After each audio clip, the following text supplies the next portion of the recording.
नमस्कार।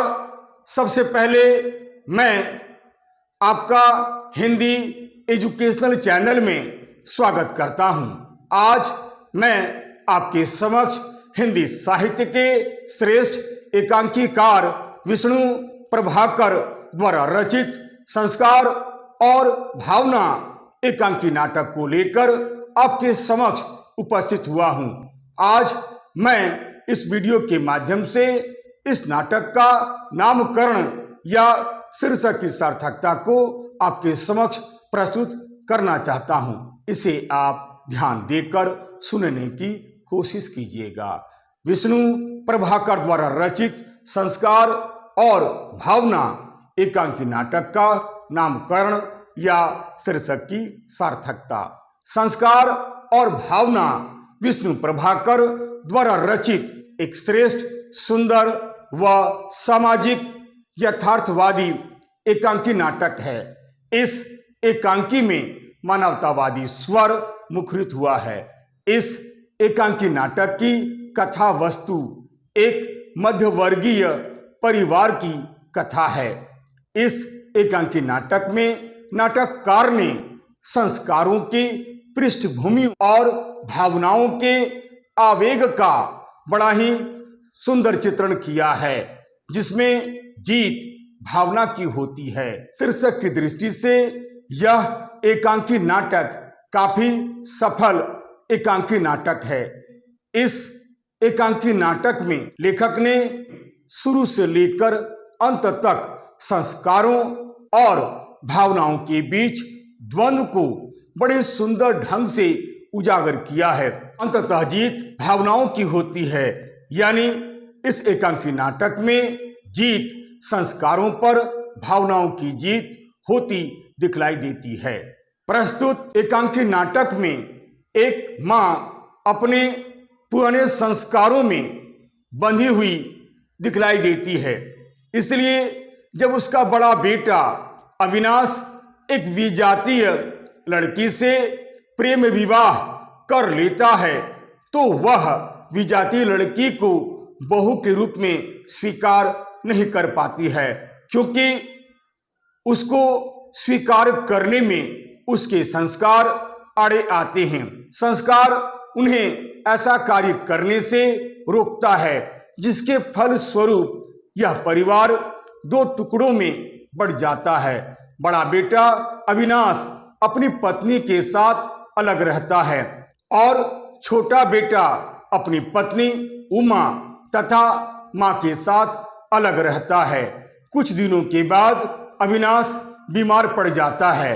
जैसे तैसे करके उसकी पत्नी उसकी जान बचा लेती है, परंतु जब उसे पता चलता है कि उसकी बहू ने उसकी खूब सेवा कर अविनाश की जान बचाई है, तो उसके मन में अपनी विजातीय बहू के प्रति आत्मीयता का भाव जाग उठता है। फिर कुछ दिनों के बाद उसकी पत्नी यानी अविनाश की पत्नी भी बीमार पड़ जाती है। तब मां की अंतर आत्मा बेचैन हो जाती है। वह पुत्र से मिलने के लिए बेचैन हो जाती है, परंतु उसके संस्कार प्रबल होने के कारण वह अपने बहू और बेटे को देखने के लिए नहीं जा पाती है और वह अपने दूसरे बेटे अतुल और उमा से अपने बड़े बेटे अविनाश और बड़ी बहू की खोज खबर लेती रहती है। परंतु एक समय ऐसा आ जाता है जब वह चुपचाप नहीं बैठ पाती है। मां की ममता के सामने उसके संस्कार उसके आगे झुकते हुए नजर आते हैं और मां प्राचीन रूढ़िग्रस्त संस्कारों को तोड़कर अपने बड़े बेटे और बड़ी बहू को देखने के लिए चली जाती है। वह अपने बड़े बेटे और बहू को भी स्वीकार करने के लिए तैयार हो जाती है। यहाँ संस्कारों की हार होती है और भावना की जीत होती है। अतः एकांकीकार ने इस एकांकी नाटक में यही सिद्ध करने का प्रयास किया है कि कई बार हमारे प्राचीन संस्कार ही हमारी बेड़ियां बन जाते हैं। प्राचीन रूढ़िग्रस्त संस्कारों के दास बन जाने के कारण हम अपनी भावनाओं का हनन करने लगते हैं। परंतु आज के समाज में व्यक्ति को सही जीवन व्यतीत करने के लिए यदि आवश्यकता पड़ जाए तो पुराने संस्कारों से मुक्त होने का प्रयास करना चाहिए। यही आज के युग की मांग है। समय के साथ हमें बदलना चाहिए। अतः हम कह सकते हैं कि विष्णु प्रभाकर ने इस एकांकी नाटक का नाम संस्कार और भावना रखा है, जो काफी सोच समझकर उन्होंने रखा है। इस एकांकी नाटक में लेखक ने शुरू से लेकर अंत तक संस्कारों और भावनाओं के बीच द्वंद्व को बड़े सुंदर ढंग से उजागर किया है। अंततः जीत भावनाओं की होती है।